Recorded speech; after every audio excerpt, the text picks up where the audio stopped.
বলা হয়ে থাকে মানুষ তার স্বপ্নের সমান বড়। কথাটা এমবাপ্পের জন্য শেষ পর্যন্ত প্রযোজ্য হলো। যে দলটার হয়ে খেলার স্বপ্ন দেখেছেন সেই দলটাতে অবশেষে খেলার সুযোগ পাচ্ছেন এমবাপ্পে। রিয়াল মাদ্রিদের সাদা জার্সিতে আগামী 5 বছর মাঠ মাতাতে দেখা যাবে ফরাসি তারকাকে। আনুষ্ঠানিক ঘোষণার পর টুইটারে 4টা ছবি পোস্ট করেছেন এমবাপ্পে, যেখানে দেখা যায় রিয়ালের জার্সিতে ক্রিস্টিয়ানো রোনালদোর সাথে একটা ছবি, আর লিখেছেন রিয়ালকে নিয়ে নিজের স্বপ্নের কথা। আমার স্বপ্ন সত্যি হলো। আমি অত্যন্ত আনন্দিত আমার স্বপ্নের ক্লাব রিয়াল মাদ্রিদে যোগ দিতে পেরে। এটা বোঝানো খুব কঠিন যে আমি আসলেই এখন কতটা আনন্দিত। মাদ্রিদিস্তানদের দেখতে আমি আর অপেক্ষা করতে পারছি না। সবাইকে অসংখ্য ধন্যবাদ আমাকে এত সমর্থনের জন্য। চলো মাদ্রিদ। ওয়ালটন ফ্যানের অ্যারোডাইনামিক ব্লেড ঘরের কোনায় কোনায় ঠান্ডা বাতাস ছড়িয়ে হাওয়া বদলে নেয়।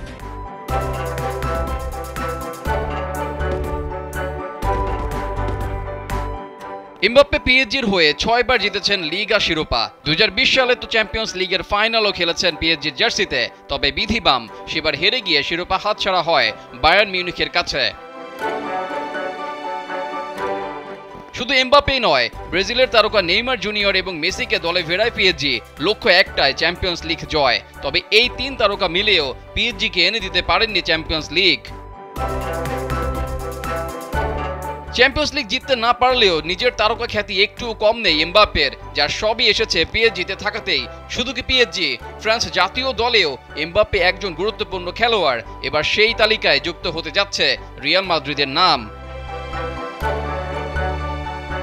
আনুষ্ঠানিকভাবে রিয়াল মাদ্রিদ এমবাপ্পেকে কত বেতন বোনাস দেবে সেই পরিমাণ প্রকাশ করেনি। তবে বিবিসি ও স্কাই স্পোর্টসের প্রতিবেদনে জানানো হয় প্রতি মৌসুমে 15 মিলিয়ন ইউরো করে পাবেন এমবাপ্পে, যা বাংলাদেশি মুদ্রায় 191 কোটি টাকার কিছু বেশি। চুক্তির জন্য 5 বছরে মোটা অঙ্কের বোনাসও পাবেন এমবাপ্পে, যা প্রায় 150 মিলিয়ন ইউরো, বাংলাদেশি মুদ্রায় প্রায় 1910 কোটি টাকার মতো। তবে এই অর্থ একসাথে পাবেন না এমবাপ্পে। রিয়াল মাদ্রিদ যে অর্থ কিস্তিতে পরিশোধ করবে, এছাড়া ইমেজ সত্ত্ব থেকেও লভ্যাংশ পাবেন এই ফরাসি ফুটবলার। রেজাউল করিম, কালবেলা।